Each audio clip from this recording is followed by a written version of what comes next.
Mr. President, tomorrow the attention of the world will turn to London as we witness the opening of the 2012 Summer Olympics. Over 10,000 athletes representing 204 nations from around the world will be competing in hundreds of sporting events at the Games of the 30th Olympiad. Here in the United States, we'll be cheering on the 529 U.S. athletes as they look to bring home the gold for the United States of America. The Olympics, no doubt, will have countless stories of triumph and disappointment, competition and camaraderie. I rise today to share the remarkable story of one particular athlete who will be competing this year. His story is one of inspiring triumph of character and spirit, but until just days ago, this Olympian had no flag to compete under. This story is about a talented young runner named Guor Marial, whose mere survival in southern Sudan defied the odds.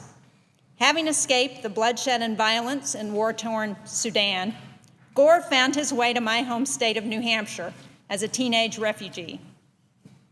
Mr. President, who could have imagined that in just over a decade, Guor would be applying for U.S. citizenship and traveling to London to compete in the Olympic marathon? Guor was born in a town in what is now part of the fledgling country of South Sudan. Many of his family and friends, including his brother, were killed at the hands of Sudanese security forces. Many more died of starvation or disease brought on by the violence and unspeakable crimes committed by these Sudanese forces. Before escaping Sudan, Guor was a victim of violence on numerous occasions. As a child, he was kidnapped from his hometown and enslaved as a laborer before eventually finding a way to escape and return to his family.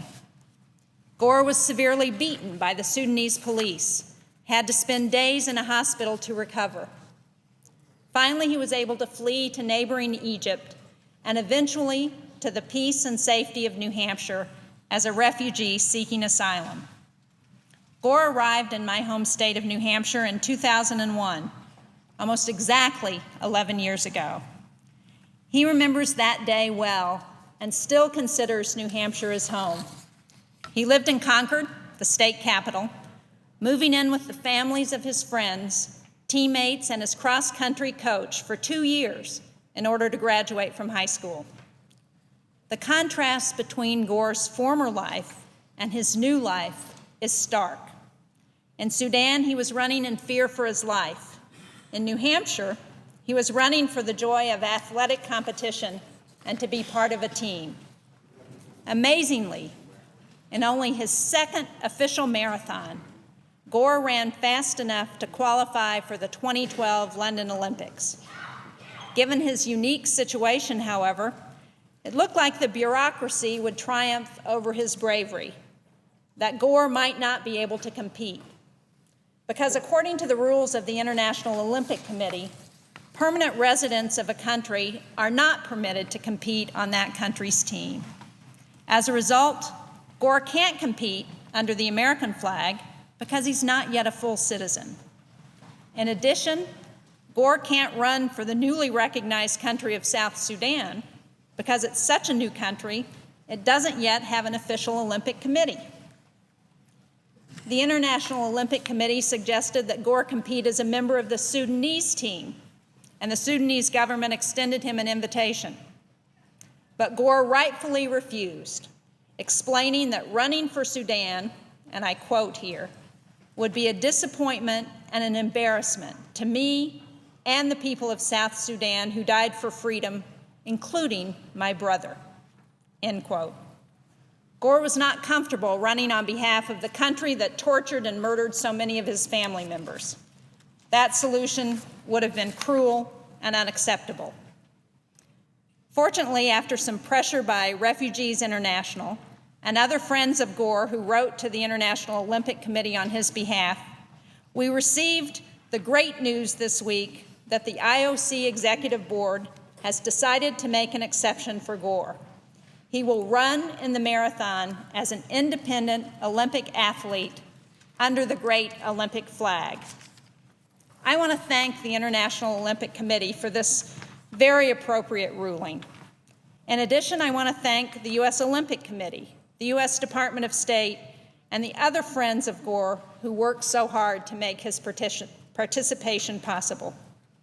As he runs under that 5-ringed flag, long a symbol of hope for peace in our world, Guor will run with the support of his family, his New Hampshire supporters, Americans everywhere, and his new country, South Sudan.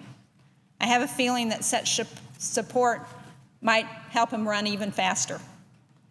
We're so proud of Guor in New Hampshire, and proud that in the United States, someone who's lived through such tragedy and adversity can start a new life and rise to such incredible heights. Scott Hamilton, an American Olympic gold medalist, once said, "Most other competitions are individual competitions, but the Olympic Games is something that belongs to everybody. No matter the outcome in London, the story of Guor Marial and the adversity he has overcome belongs to everyone.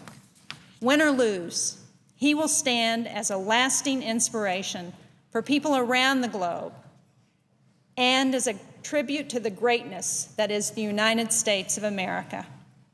I look forward to welcoming Guor home from the Olympics as a winner, regardless of the outcome of the marathon." Thank you, Mr. President. I yield the floor.